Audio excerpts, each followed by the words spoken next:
The culture is actually damn good. You got fire in your gut? Are you kidding me? On the SL. I'm calling both games. This week's Ramblings in Sportsball is brought to you by DraftKings, where you unfortunately can't bet on this channel's demise. However, you can bet on nearly anything your heart desires, including wonderful football action. I see you looking at your phone and computer. You grow bored of the endless chaos. You want more tension to go with your tension. DraftKings Sportsbook has you covered. All new customers need to do is bet just $5 and receive $200 in bonus bets instantly. And when I say you can bet on pretty much anything on the sportsbook, I mean anything. Money lines, over-under spreads, stat lines, yearly awards. For pretty much any sport you can think of. DraftKings even constructs pre-built parlays where you can build up your own same-game parlay for maximum chaos. However, the sportsbook might not be available in your state. Never fear. DraftKings offers daily fantasy games to help flex your skills in prediction and foresight. You know the drill. Download the DraftKings Sportsbook app. Use promo code UTREE and bet just $5 to get $200 in bonus bets instantly. The sports world is a fascinating one, and DraftKings Sportsbook helps to make it just a little more interesting. And as always, remember to gamble responsibly. This one was pretty predictable from the start, wasn't it? I know it had to be played for the Amazon contract, but did we really gain anything? The Niners were flat out the better team. I'll give New York credit. They tried. Oh Lord, they tried. Their defense was trying to hold on to that collapsing dam for as long as possible. But with no Andrew Thomas or Saquon on offense, no chance. Without true power to keep up, San Fran just rolled over them like Daniel Jones in the pocket. Even if the refs had a West Coast bias in this one, it didn't matter in the end. I just don't get why Trent Williams would punch a player with the helmet on. Should be ejected for that simply for sheer idiocy. Kyle and John, good work. Here's another extension to keep you warm for the next few years. How to describe this game for the commies other than Sisyphean? Buffalo is still gunning for fresh victims after the humiliation at MetLife. Bad news for you, Washington, but it's time to die. Everything will be incredible frustration. Go deep into the red zone? Don't take the points, turnover on downs. You'll keep rolling the rock up the hill over and over until Sam Howell imitates 2021 Baker Mayfield and throws bad pick after bad pick. 4 total in the game. And unable to read Buffalo's secondary when it mattered. Meanwhile, the Bills' offense will rout you like their Pol Pot undergoing a purge. All of the bad Washington elements washed away under the might of an elite power. Give the Bills your young QBs, your hot seat coaches, your talented defenders. They will silence them once and for all. Nothing will satisfy Buffalo in their quest to seek vengeance. And they won't stop until everyone in sight is finished off. Quick question for Tennessee. Is there any chance you can score 2 defensive touchdowns like the Steelers did? I don't know if there's going to be any other way to solve Cleveland's Rubik's Cube. Sadly for them, they are not playing the Chargers' defense in any way, shape, or form. Their offensive attack is going to wilt and shrivel like an unwatered plant. And you know who likes eating those? The Browns' defense. There will be no shelter in the miserable elements today, Titans. You will do nothing on offense. You will not cry for the fallen. You will not return to pick up the corpses for proper burial. You will suffer volley after volley from Deshaun Watson. How the hell did you make him look that good today? Who needs a ground game when he can't stop him from the air? It was almost like it was back to Texans form today. Them's the breaks for the Titans. Like the Bengals, you run into elves and they slaughter you in the forest. The ride never ends, Denver. You sold your souls for Russell Wilson and Sean Payton. The punishment will be Vance Joseph. I don't know what the hell happened with Mike McDaniel when he was a ball boy in Denver, but he didn't just want blood. He wanted entire ancestral lines obliterated. Did they pull pranks on him as a child? Did they scar him? This wasn't a game. This was a man patiently awaiting his chance to exact revenge for repeated slights. The Miami offense literally steamrolled over an entire Alpine village. An unstoppable wall of fire that incinerated everything in its path. Broncos fans thought last week was agonizing. This was so much worse than that. The Dolphins are in an infinity loop. Mother of God. They're still obliterating this defense with their backups. Their corpse has been infested with maggots and necrotizing from decay, and McDaniel is still beating the shit out of it! 70 points. That is not a typo. Miami walloped the Broncos for 70 points, the 3rd most in NFL history. Over 700 yards of offense. Locale of the week isn't even a contest. Denver, you get this in a complimentary scoregami. I haven't seen horses get slaughtered this badly since World War I.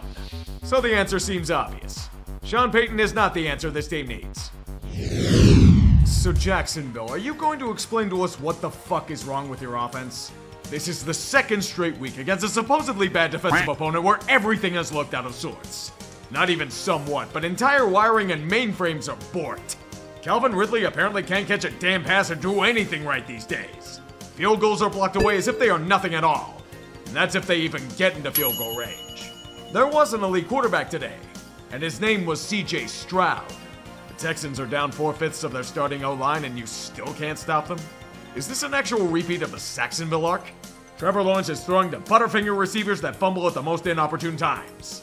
And then there's your special teams unit, putting together one of the most embarrassing return coverages I've seen in my life.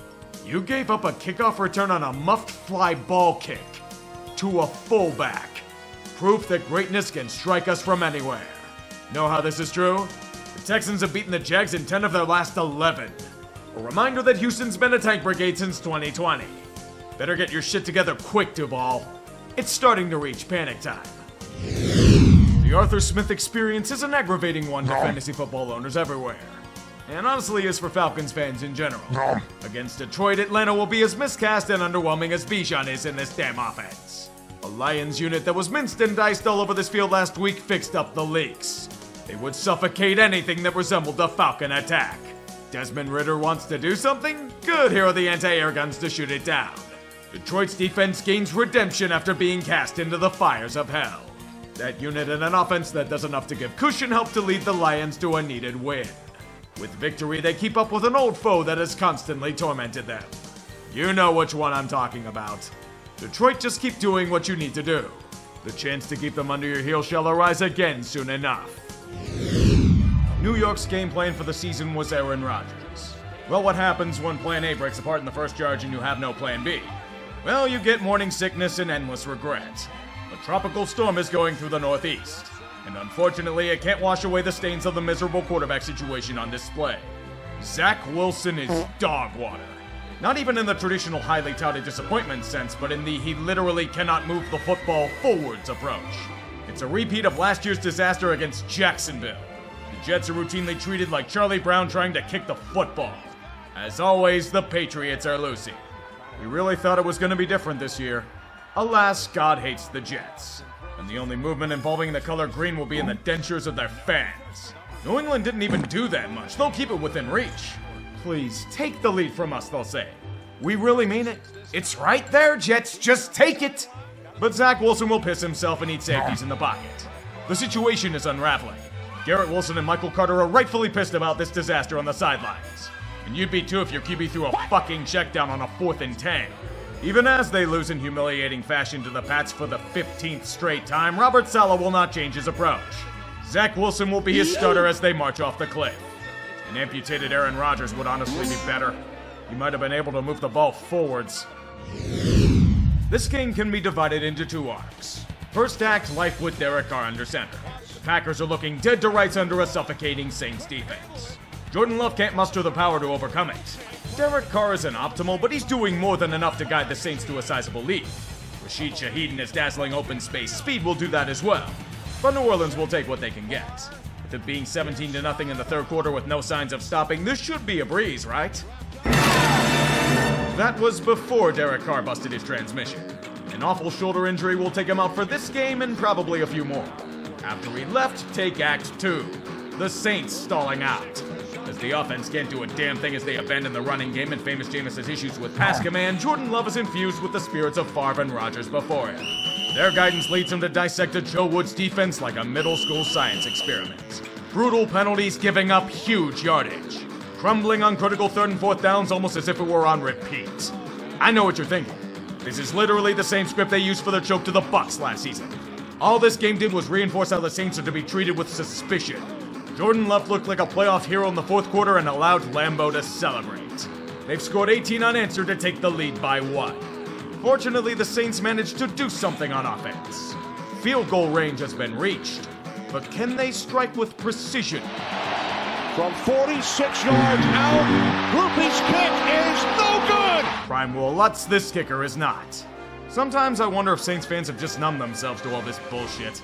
Their failure today has unleashed more Green Bay insufferability. I hate you more than you can imagine. We have ourselves a good old-fashioned choke bowl. Two teams that do everything in their power to blow games. Two teams that refuse to take the wins that are being handed to them. One team must unfortunately win. If Minnesota keeps fumbling the damn ball every chance they get, it's going to be a long game.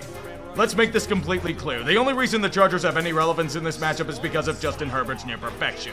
Another week without Austin Eckler means he'll have to do every goddamn thing for this franchise. Fortunately for them, the Vikings defense doesn't seem to be all that keen on stopping a runny nose, let alone their receivers.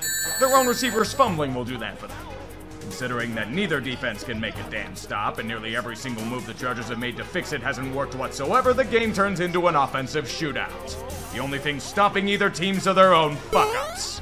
Both offenses are the Harlem Globetrotters facing the Washington Generals.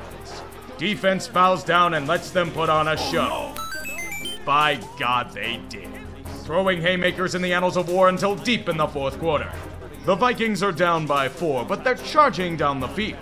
Liquid LA, and the greatest shocker of all is managing to hold firm on defense. Minnesota tries to go for it on 4th down in front of their home faithful. They fail miserably. This should end the game, right? You don't know the Chargers, do you? So let me get this straight.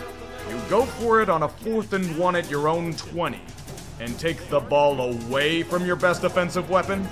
Staley, you're such a fucking hack. Now Minnesota has prime field position to win a game they shouldn't be close in, converting a 4th down for a chance at grand larceny.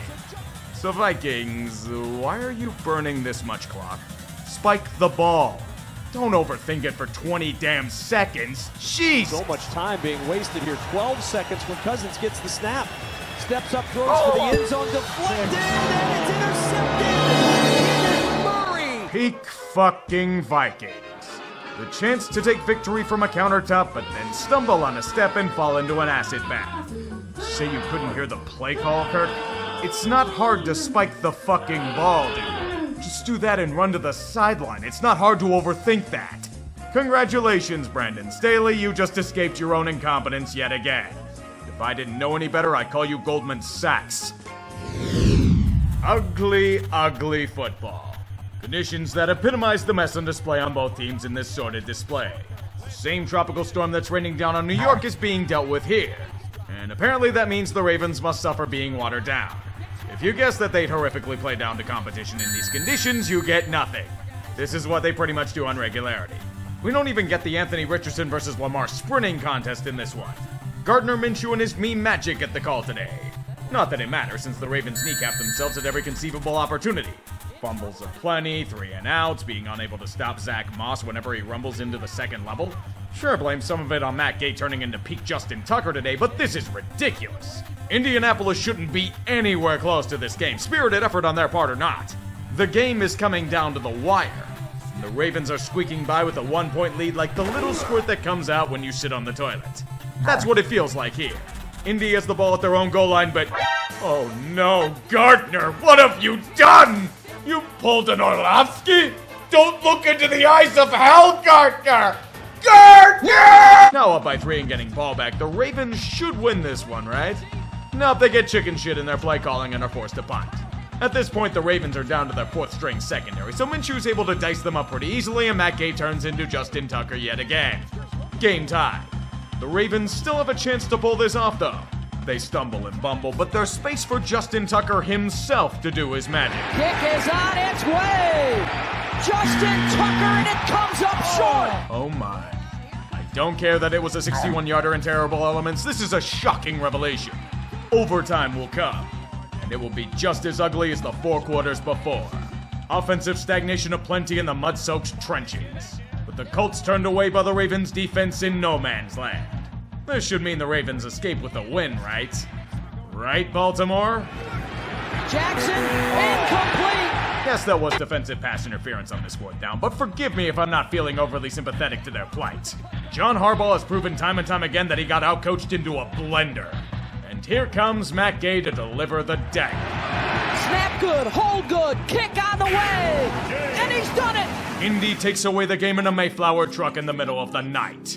This game should have been won by the Ravens at least 15 times over, yet they pissed it away in a drunken bender by the pier. As desolate and abandoned as the inner harbor. And the punishment for failing is even worse.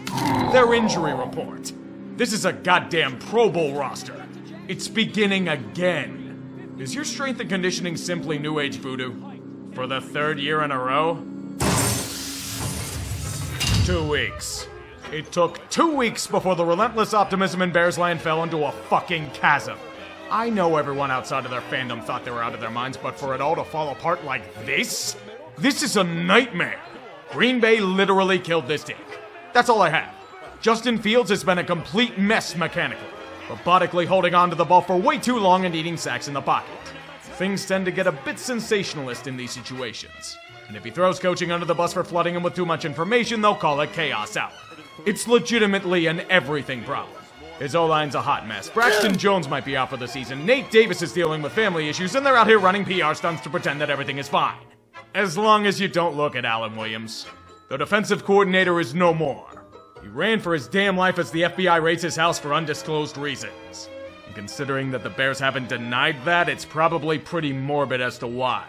So how does this get worse? Having $100,000 worth of equipment stolen from Soldier Field will do it. This tire fire is smoldering. A friendly reminder that it's not even week 3.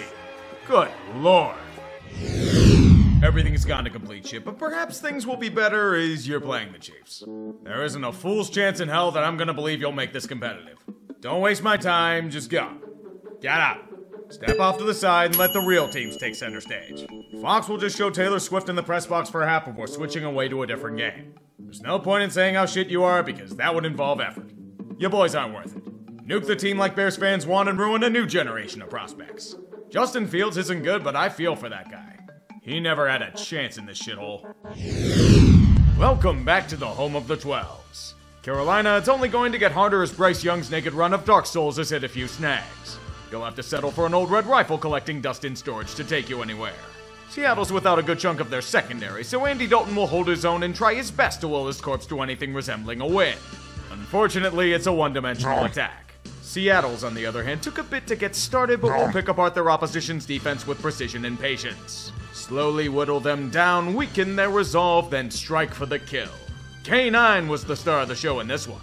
Panthers unable to stop him or anything after they ran out of gas. It wasn't the prettiest win, but Seattle does enough to pull off the dub. Carolina just couldn't keep up in the end. Now only if the Seahawks would gain some consistency, they'll be good to go. The football gods will not allow us to enjoy the great talents of this league. First Aaron Rodgers fell. Then Nick Chubb was taken down. Now we lose Trayvon Diggs, one of the best intercepting corners of the game, and was having some of the stronger performances in his career these past few weeks. All I guess is that the gods are still pissed at Jerry Jones. But did you have to take it out on Diggs? On a non-contact play in practice? His torn ACL means his season is over. It's a tough loss for the Cowboys, but it shouldn't be a death blow at least. They have reinforcements in the secondary. Plus they still have Micah Parsons. Please don't take him out too. Dallas will have to make do against Arizona, a tanking team, but considering what they did against the Giants last week, they're not to be taken lightly. Note that the same scenario that happened against the G-Men is occurring again. The Cardinals shocked their opponent by jumping out to an early lead. This isn't a big deal. Arizona will choke it again like they did last Sunday. This shouldn't be a problem with a team with more talent like the Cowboys. It's here where we made a crucial mistake. McCarthyism doesn't do well against red scares. The issue lies in the second half, particularly in the red zone. They couldn't get anything going whatsoever. Unforced error after unforced error, forcing a turnover on downs at the opposing goal line. Being stymied at the 8 on a drive by repeated stalling to force a field goal. In response, the Cowboy defense without Trayvon makes Josh Dobbs look like prime Kyler by being picked apart for 6. Dallas will get back to the red zone though, and Dak will prove his mettle. 2 chances to get it in here. Prescott looking in zone. That one's picked off. It's Kaiser White. A vintage interception in the red zone to end their hopes and dreams. Christmas came early for all of us. The Cardinals are America's team for one day. The Cowboys and Notre Dame losing on the same weekend? Please, I can only get so erect. Pittsburgh headed to Raiderland is usually a death sentence for the Steelers. They haven't won there since 1995. Will this game be any different? Apparently, yes. This game answered who would win in a contest. A stoppable force or a movable object. Today, the stoppable force proved superior. The Steelers scored points on offense. Over 20 of them. I don't know how to feel about this. Yes, the Raiders' defense is notoriously terrible, but actual production on offense? Kenny Pickett was throwing accurately? Consecutive first downs? This feels like a fever dream. Jimmy G was gifting the defense some tasty turnovers of his own, and Pittsburgh has a chance to put it away. Well, at least until the refs call Minka for a bullshit roughing the passer call and the Raiders score 8 in the 2-point conversion. 1-score game. And the Trudeau offense strikes again. Inoffensive and useless. The Raiders have a chance to tie the game up, but they are unfortunate. Josh McDaniels is their head coach. You have a 4th and 4 near the goal line down by 8 and you kick a field goal? You're trusting your defense to make a stop? Good news, Josh, they fucking couldn't. The Steelers thank you for your idiocy. I get you had to score again, but you think it'd be easier to do so with the game at least winnable by a field goal? Pittsburgh's punishment will be more severe. Promoting Matt Canada for incredible offensive failure. Tampa Bay, you've done well for yourself so far this year. You look like an interesting team to watch as things rebound after whatever the hell last season was. You don't want to be left for dead, but Philly did more than enough of that to you. Don't get too offended, it has nothing to do with you boys. The Eagles do this to many teams in their path. That defense is going to completely destroy anything you try to throw at them. An impenetrable force that only serves to consume more bodies for the war machine. You'll be tush-pushed off a cliff as DeAndre Swift and Jalen Hurts wave at you falling to your death. Everything comes up Eagles. Jalen wisely arm punts the ball to the 1-yard line so the defense can score points of their own. Exactly as they wrote it up. Perfect for Scorigami. On to their next victim. And many more to come.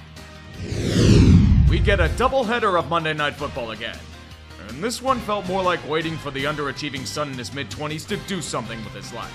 Cincinnati offense looks very flat. And most of that is on Joe Burrow not being anywhere close to 100%, but endlessly going out of shotgun and not running the ball aren't doing them any favors. They were on the struggle bus for most of the game. But thank the gods that the Bengals defense pulled out. A brick wall where nothing will pass. Matthew Stafford will be destroyed in the pocket. 6 sacks and 2 picks turned it into a nightmare.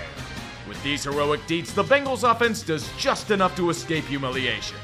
This game was the first time Burrow completed a pass over 15 yards this season. I'm not ultra concerned since Joe should heal up over time, but I'd double the paychecks of the defense this week. Well, if you have any pick or money left over from the Burrow extension. Bring out Jennings! Unit lost.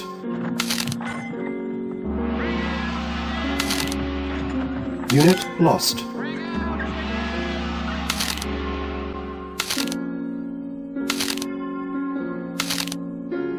Unit lost.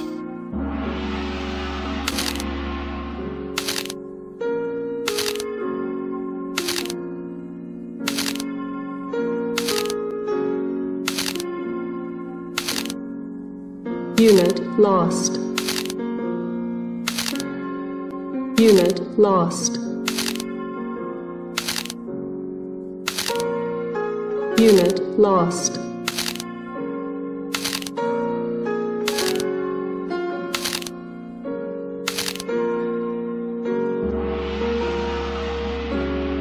The bloodlust of the football gods will never be quenched. Amen. One who's been to a playoff and one who's 2.5 games into an outstanding career as the ball is bobbled and it's picked up by the fullback and he's got running room. Andrew Beck